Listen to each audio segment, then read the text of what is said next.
갈라디아 5장 13절로 17절 말씀입니다.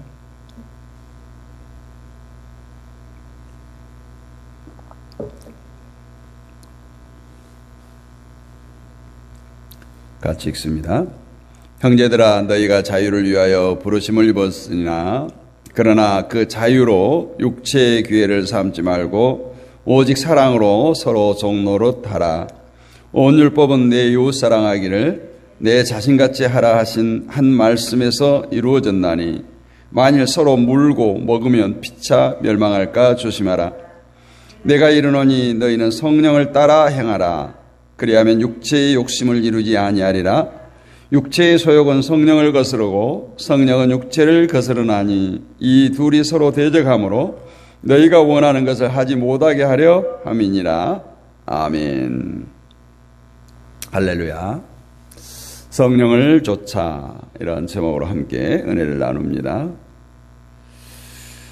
참 사도 바울은 늘 하나님의 법과 육체의 법, 성령의 법과 세상의 법 사이에서 물론 갈라디아 교인들에게 권면도 하지만 사도 스스로도 늘 이러한 내적 싸움을 하면서 이렇게 복음을 전하고 있는 것을 우리가 복음서, 아니 서신서 곳곳에서 볼 수가 있습니다.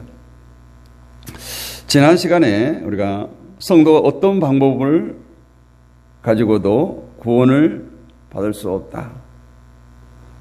어떤 법적인 기준을 선호하는 것은 그냥 교회에서 제시하는 몇 가지 기준을 충족함으로 인해서 그냥 모든 것을 해결했다.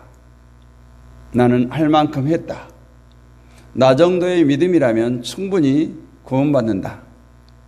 그런 안심을 갖고 있습니다.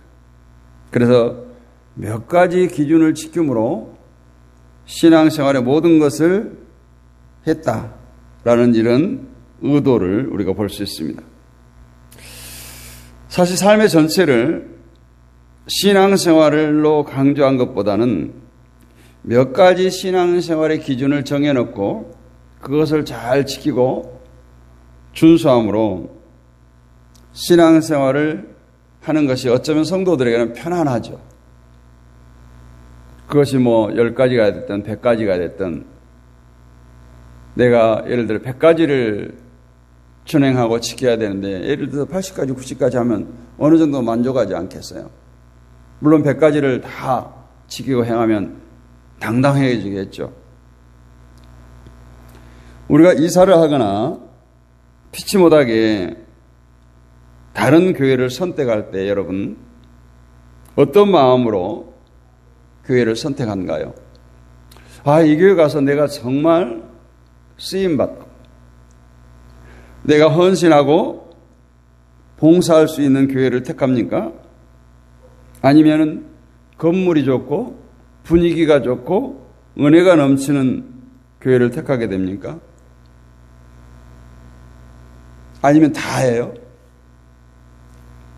그래서 이제 초신자들은 그냥 어떤 교회나 나갑니다.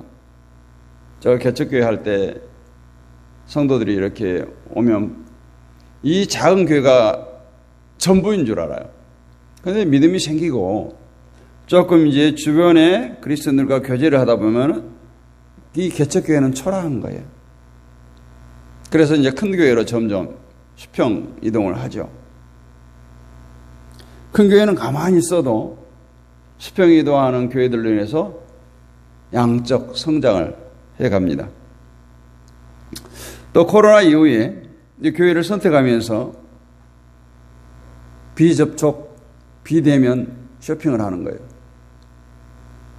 옛날에는 교회 홈페이지를 통해서 그 교회의 말씀을 접하고 예배 상황을 접했는데 이제는 전부 유튜브로 실시간 중계를 합니다. 굳이 이 교회 저 교회 돌아보지 않아도 그 교회 분위기나 은혜로운 말씀들을 충분히 알 수가 있어서 이제 교회도 온라인 쇼핑을 통해서 선택을 합니다. 그래서 모든 판단을 사람들의 기준에 의해서 하게 되는 거죠. 그 사람의 기준이란 것이 율법적인 기준. 그래서 그것을 가지고 옳고 그름을 판단하기도 하고 다른 사람을 정죄하기도 합니다. 예를 들어서 어떤 교회에서 하루에 성경을 5장씩을 읽으십시오 했어요. 그 5장을 읽은 사람은 신앙이 좋은 것이 되고 뭐 바빠서든 게을러서든 읽지 못한 사람은 그냥 신앙이 좋지 않은 것이 됩니다. 사도 바울은 이러한 모습을 아주 싫어했어요. 왜냐하면 그것은 하나님께서 우리에게 주신 사랑에 어긋나기 때문에 싫어한 거예요. 그래서 사도 바울은 주님의 사랑을 안다면 법적인 기준에 얽매이지 말고 자유자로 살라, 이렇게 4장에서 계속 얘기를 했었고 5장에서도 이어지고 있습니다.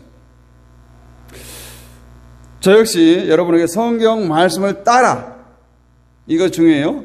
성경 말씀을 따라 자유자로 살라고 권면하고 싶습니다. 법적인 신앙에서 벗어나는 그 훈련이 우리에게 있어져야 된다는 거예요. 그런데 바울은 자유자로 신앙생활을 하라고 하면서 중요한 말씀을 13절에서 하고 있어요.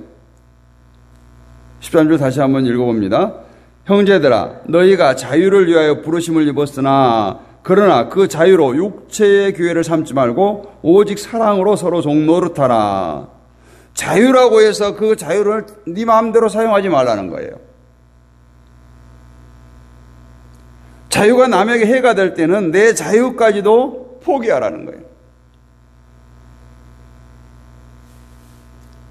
제가 월요일날 노예 모임에 갔다 왔는데 우리 손자가 예쁘잖아요. 속으로 자랑하고 싶어요. 근데 우리 함께 있는 선배 목사님들 중에 다 70 넘으신 목사님들인데 손자가 없어요. 손주가 없는 거예요. 거기도 자랑할 수가 있습니까? 참아야죠. 안 해야죠. 그래서 유튜브에다 자랑하고 있어요. 그런 거예요. 뭐 내가 하면 하는 거죠. 그러나 상대방도 생각해야 돼요. 그 목사님들은 얼마나 마음이 아프겠어요. 그래서 사도 바울은 자유의 의미를 새롭게 제시하고 있는데 그것이 뭐냐? 13절 하반절에 사랑으로 서로 종노릇을 하라. 종에서 자유함을 얻었는데 또 종노릇 하라는 거예요. 근데 무엇으로요? 사랑으로. 사랑으로 종노릇 하는 거예요. 그래서 오늘 사도 바울이 말하는 이 자유는 사랑에 의해서 움직이는 거예요. 사랑이란 주님을 사랑하는 것을 말합니다. 또 주님을 사랑하는 것은 뭐예요? 이웃을 사랑하는 것으로 나타나는 거예요. 이 사랑이 우리가 누리려고 하는 자유를 다스리게 해야 된다라는 것입니다. 고린도 교회를 보면 우상 제물의 문제에서 제물을 먹는 자와 그렇지 않는 자와 많은 다툼이 있었어요. 이때 바울은 우상 제물이 죄가 되냐 죄가 아니냐 이거를 말하지 않아요. 그것은 구원과 전혀 상관없기 때문에 바울은 신앙의 지식으로 인해서 자유함을 가지고 거리낌 없이 우상 제물을 먹는 자들에게 신앙의 지식이 없는 자들을 위해서 그 자유를 절제하라는 거예요. 그래, 너희들 자유로 먹을 수 있어. 그런데 그것의 뭐 양심의 가책이든 신앙의 가책이든 안 먹는 자들 앞에서 너는 왜 안 먹어? 나는 먹을 수 있는데 너 믿음이 그것밖에 안 돼. 그렇게 하지 말라는 거예요. 요즘 목회자들도 선지국 안 먹는 사람들이 있어요. 그 사람들에게 당신이 아직도 율법에서 헤어나지 못하고 있군요. 이렇게 할 필요가 없다라는 거예요. 이것이 자기를 위해 살지 않고 주님을 위해서 사는 거예요. 이것이 사랑으로 종노릇하는 거예요. 우리는 하나님을 믿는다는 것을 너무 단편적으로 생각해요. 그래서 내게 어떤 종교적인 행위가 있으면 나는 하나님을 잘 믿고 있다고 생각하는 거예요. 그러나 성경은 하나님을 믿는다는 문제를 그렇게 단순하게 취급하지 않아요. 본문에서 보면 바울은 성령의 소욕과 육체의 소욕을 말하고 있어요. 이렇게 말할 때 우리는 쉽게 나는 성령 편이다. 나는 성령의 소욕을 위해서 한다. 이렇게 말합니다. 물론 성도로서 성령 편에, 하나님의 편에 서고 싶어 하는 것은 당연하죠.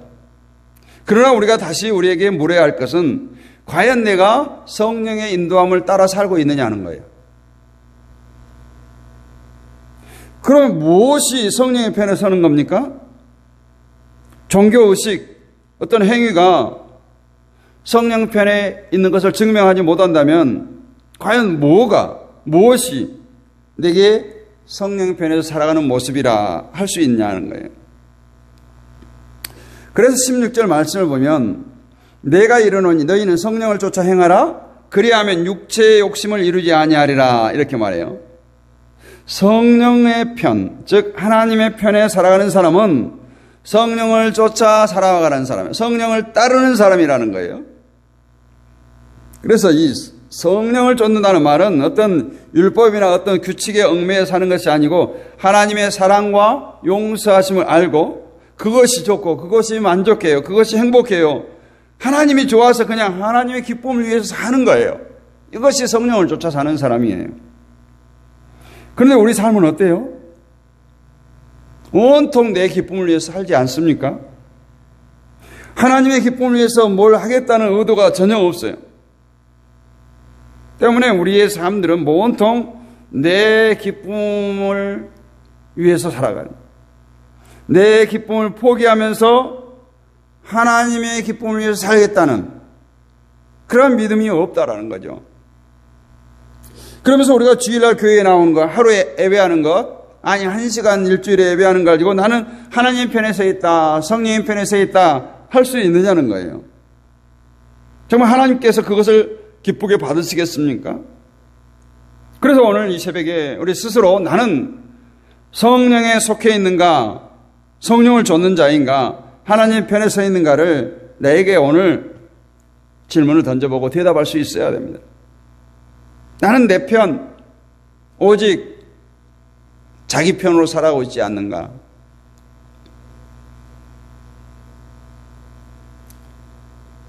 그러나 하나님은 하나님 편으로 사는 자의 하나님이에요.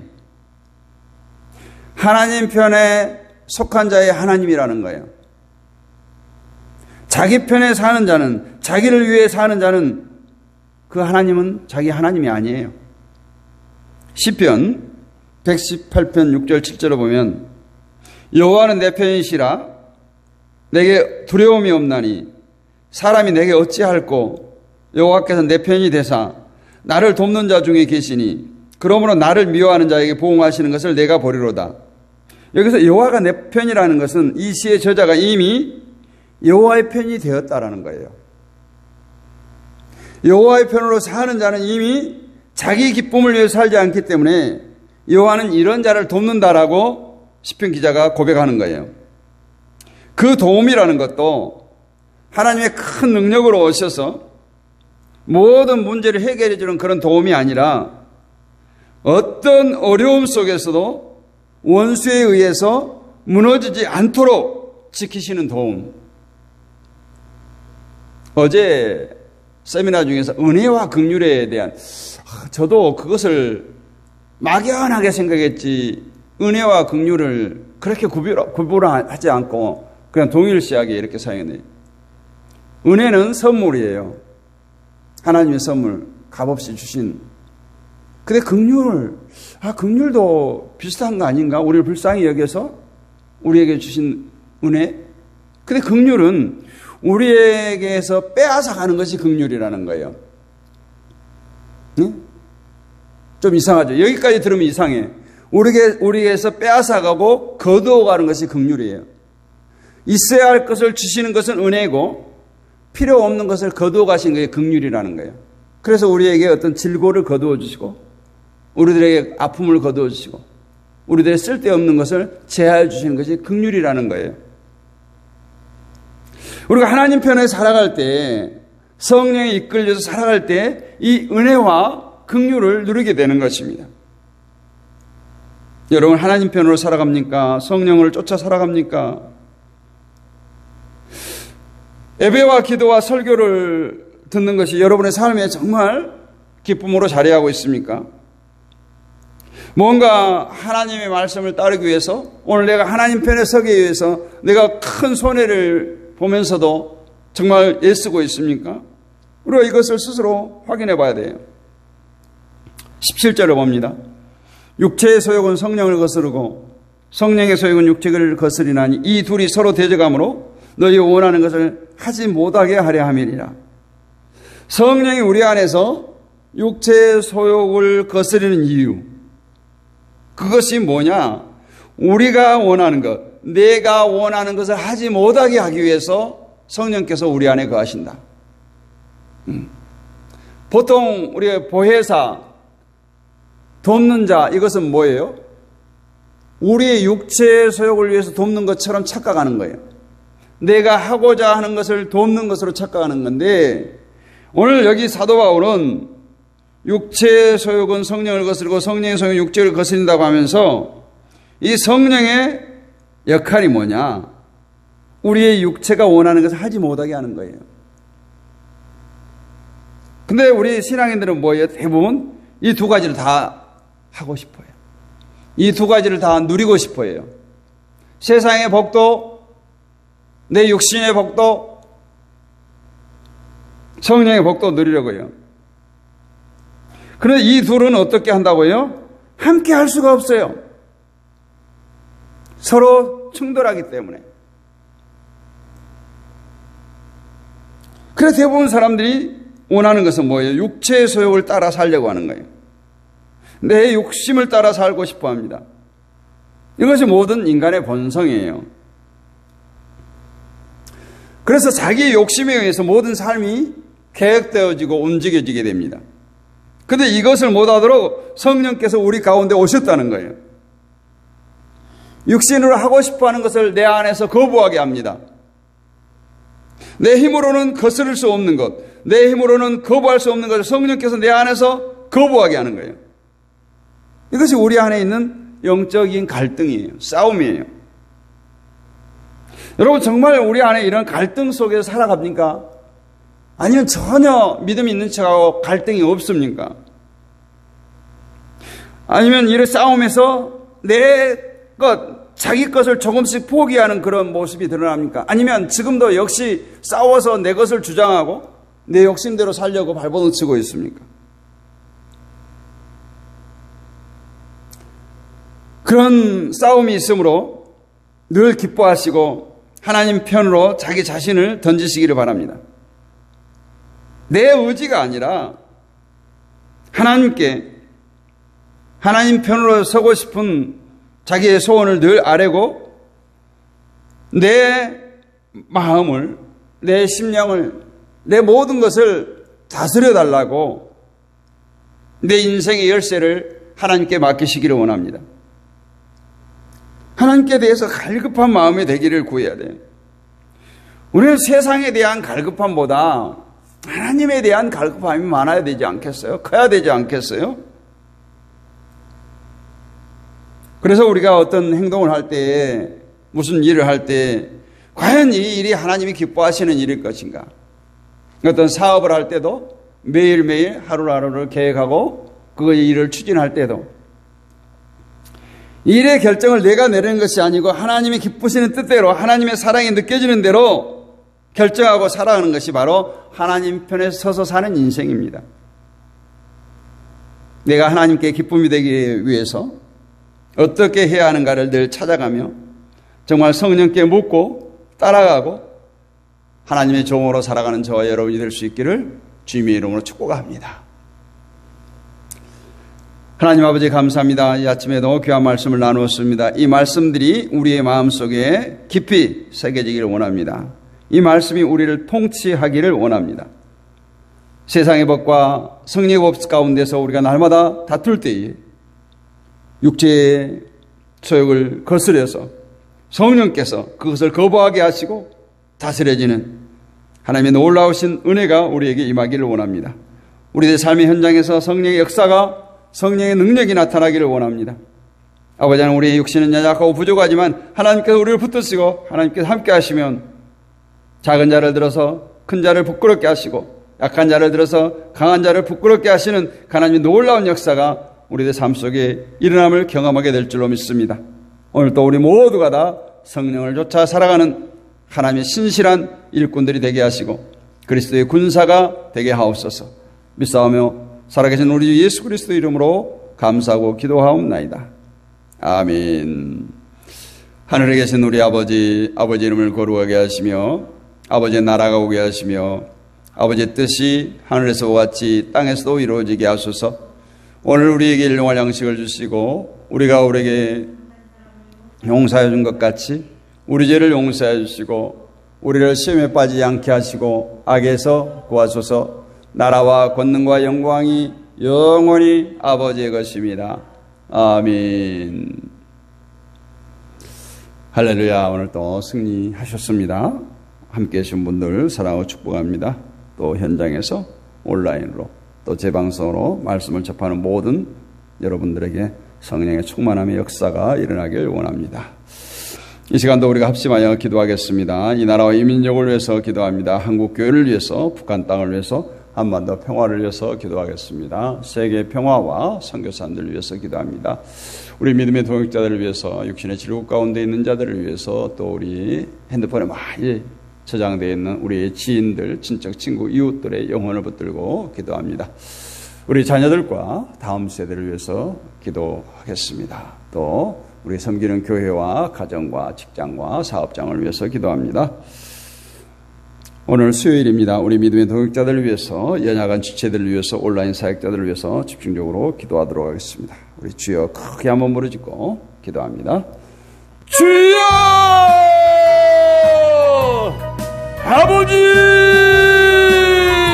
아버지 하나님, 아버지 하나님, 이 새벽에도 우리를 흔들어 깨어서 주의 보좌로 인도하심을 감사합니다. 우리가 날마다 하나님의 뜻을 쫓아 살기를 원합니다. 내 욕심, 내 계획 모든 것 내려놓기를 원합니다. 오직 하나님께서 다스리는, 성령께서 다스리는 삶을 살기를 원합니다.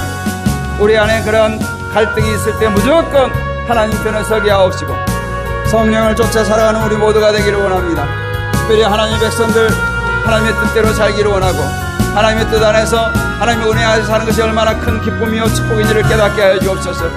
날마다 그 은혜 안에 뛰놀며 아버지 하나님을 기쁘시게 하는 하나님의 마음을 시원케 해드리는 우리 모두가 되게 하여 주옵소서. 아버지 하나님, 이 새벽에 우리 믿음의 도역자들을 위해서 기도합니다. 아버지 하나님, 저들을 붙들어 주옵시고 특별히 육신의 질곡 가운데 있는 자들 주님 품어주시옵소서. 이 새벽에 찾아가 주시고 머리끝부터 발까지 안수하여 주옵소서. 오장육부를 만져주시옵소서. 수많은 질곡 가운데서도 하나님 치료하여 주시고 회복시켜 주옵소서. 이 시간에 아버지 하나님, 저들에게 안수하여 주옵소서. 힘의 능력에선 힘은 서로 안수하여 주옵소서. 병든 자에게 손을 얹은 나르라고 하사오니 주여 치료하여 주옵소서. 깨끗게 고쳐주시옵소서. 하나님께서 맡겨진 사명 감당할 수 있도록 영육간의 강건함을 주시옵소서. 아버지 하나님, 저들에게 사명 감당할 수 있는 능력과 힘을 허락하여 주옵소서. 아버지 하나님, 지금도 병상에서 병마와 싸우고 있는 주의 종들이 있습니다. 하나님의 지체들이 있습니다. 주여 찾아가 주시고 위로하여 주옵소서. 치료하여 주옵소서. 하나님 창조하신 그 모습 그대로 깨끗게 회복시켜 주시옵소서. 아버지, 수많은 질고들이 있습니다. 폐암도 치료하여 주옵소서. 전립선암도 치료하여 주옵소서. 뇌경색도 치료하여 주옵소서. 뇌졸중도 치료하여 주옵소서. 아버지 하나님, 모든 것들 아버지 하나님, 유방암도 치료하여 주옵소서. 관절염도 치료하여 주옵소서. 아버지 하나님, 전립선암도 치료하여 주옵시고 아버지 하나님, 모든 질고들 아버지 하나님께서 모든 육신의 것들 아버지 하나님, 모든 질고의 쓴 것들 아버지 하나님 깨끗이 제하여 주옵소서. 암세포는 불거품처럼 사라질지어다. 주여 치료하여 주옵소서. 주여 고쳐주옵소서. 생명의 주인 되신 하나님께서 또한 잉태의 축복, 출산의 축복을 통해서 모든 가정들이 아버지 하나님 믿음의 계보를 계속해 갈 수 있도록 주여 복의 복을 다하여 주옵소서. 특별히 아버지 하나님, 성도들의 사업장을 축복하여 주옵소서. 이 불경기가 계속되어지고 있습니다. 통상 압력으로 인해서 많은 기업들이 어려움을 겪고 있습니다. 자영업자들, 소상공인들, 아버지 중소기업들이 어려움을 당하고 있습니다. 아버지 거리마다 빈 점포들이 늘어나고 있습니다. 아버지 하나님, 하나님의 백성들, 주님의 백성들, 기업들을 축복하여 주옵소서. 저들의 기업을 든든히 세워주시고 저들의 기업을 통해서 하나님의 나라가 완벽하게 아버지 널리 펼쳐져 갈 수 있도록 아버지 하나님 복을 더하여 주옵소서. 아버지 특별히 믿음의 가정들을 축복하여 주옵소서. 믿음의 가정들이 우환일과 떠나게 하옵소서. 그가 명원사가 떠나게 하옵소서. 주의 보혈로 덮어 주옵소서. 임마누엘로 축복하여 주옵소서. 하나님